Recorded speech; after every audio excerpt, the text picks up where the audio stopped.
United States goes to the polls to cast its ballot in the first wartime presidential election in 80 years.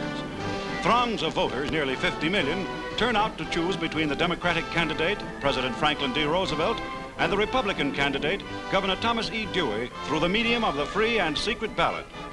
Civilians vote throughout the country in cities and in rural areas. Members of the American Armed Forces on battle lines around the world cast their ballots.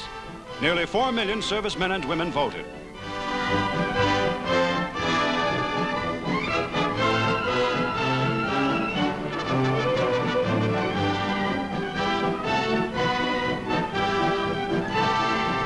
Governor and Mrs. Dewey vote in New York City.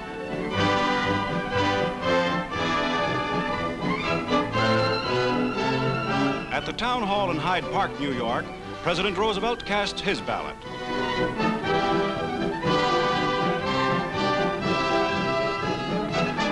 The counting of the national vote begins. Swiftly, bipartisan election boards tabulate the figures. Radio stations and networks rush the election returns throughout the nation, and by shortwave, the Voice of America informs the world.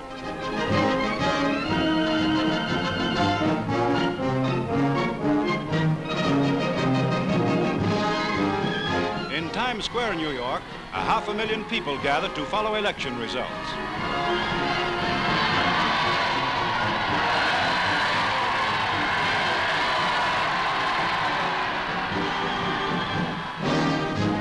At Republican National Headquarters, party officials closely follow countrywide statistics. President Roosevelt's early lead is maintained throughout the night.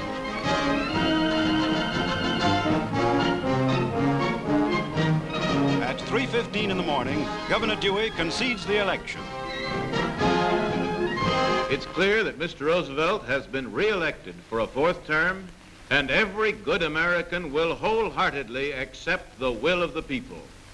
I extend to President Roosevelt my hearty congratulations and my earnest hope that his next term will see speedy victory in the war, the establishment of lasting peace, and the restoration of tranquility among our people. At his family home in Hyde Park, President Roosevelt receives the congratulations of his fellow townsmen.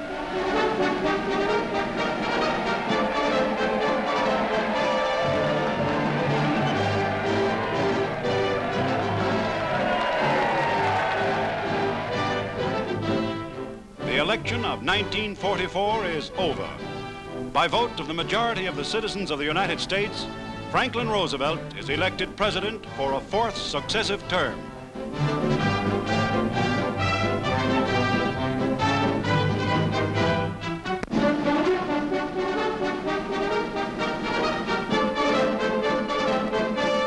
At the Stevens Hotel in Chicago, the first international conference on post-war aviation opens. Many and varied are the questions to be discussed by the arriving delegates of 51 different countries. Chief among these questions is the future freedom of the world air transportation routes. On a globe of the world, delegates discuss proposed international airlines and terminals, preliminary guidance in making the significant post-war transfer of many important military routes back to civilian operation.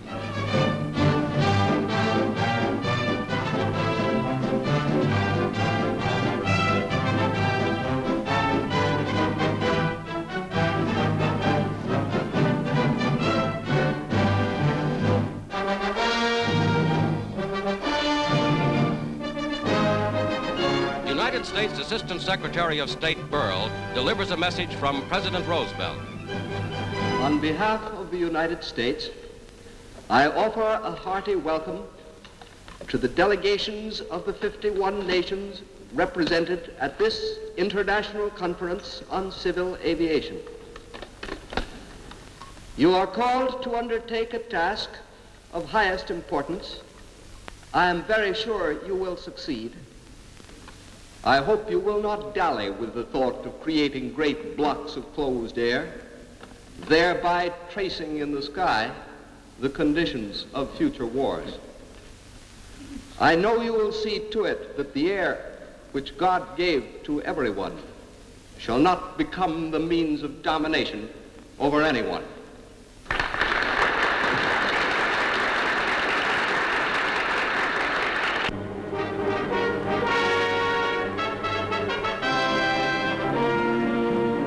2,500-mile advance in the Pacific, Guadalcanal, New Guinea, Tarawa, Eniwetok, the Admiralties, Biak, the Marianas, Palau, Morotai, and now the Philippines.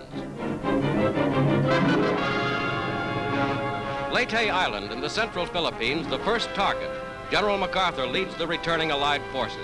Accompanied by his Chief of Staff and Air Commander, MacArthur directs operations from the flagship of the largest ocean-going landing fleet in history.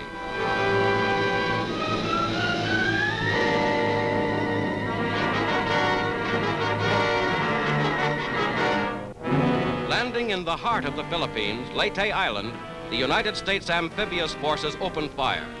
An imposing contrast to the tiny naval squadron that took MacArthur under orders from the Philippines 2.5 years ago.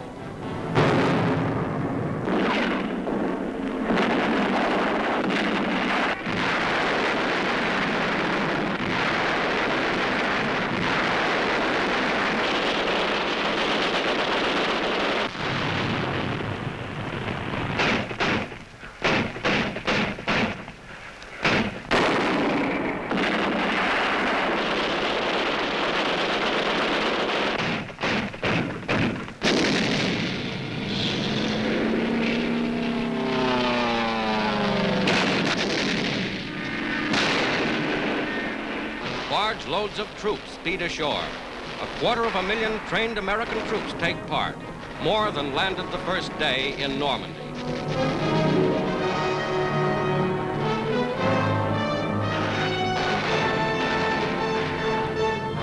Filipinos are aided by the first men ashore. Although terrified by the bombardment and some wounded, Filipino patriots risked their lives to help speed the advance. Tank landing ships bring up heavy equipment. In landing on Leyte, the 6th United States Army caught the enemy by surprise. The Japanese had expected the blow elsewhere.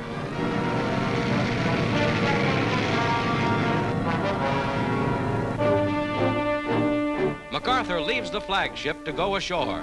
In the landing forces is every able-bodied man who left the Philippines with him. Sergio Osmena, successor to the late Manuel Quezon as president of the Philippine Commonwealth, accompanies the general. A significant moment for these two men and their fellow countrymen.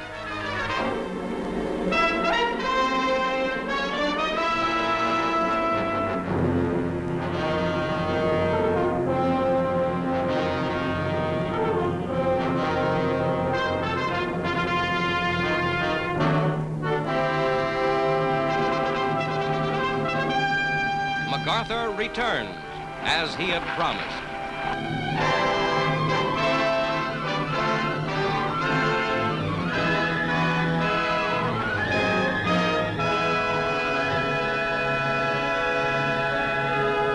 With him, from the amphibious force assembly point 1,000 miles away, MacArthur brings power.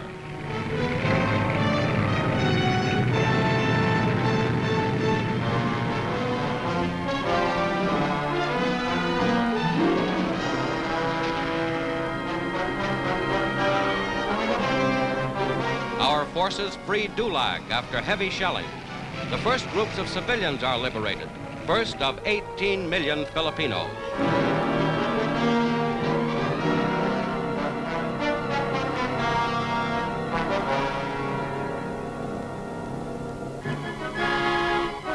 In Tacloban, capital of Leyte, at liberation ceremonies, President Osmena speaks. Over the first of 7,000 large and small Philippine islands, the flag is raised. An offensive that began 16 months ago and 2,500 miles away now opens in earnest against the enemy in the great strategic Philippines.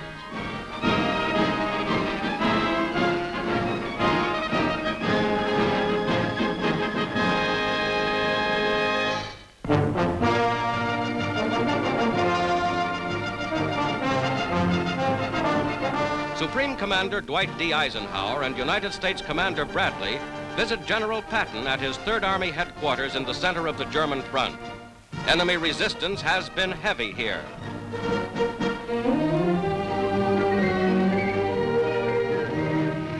armored forces of the Third Army drive forward in the area near Metz. Their objective, a small enemy-held town, as the Third Army moves slowly but irresistibly on.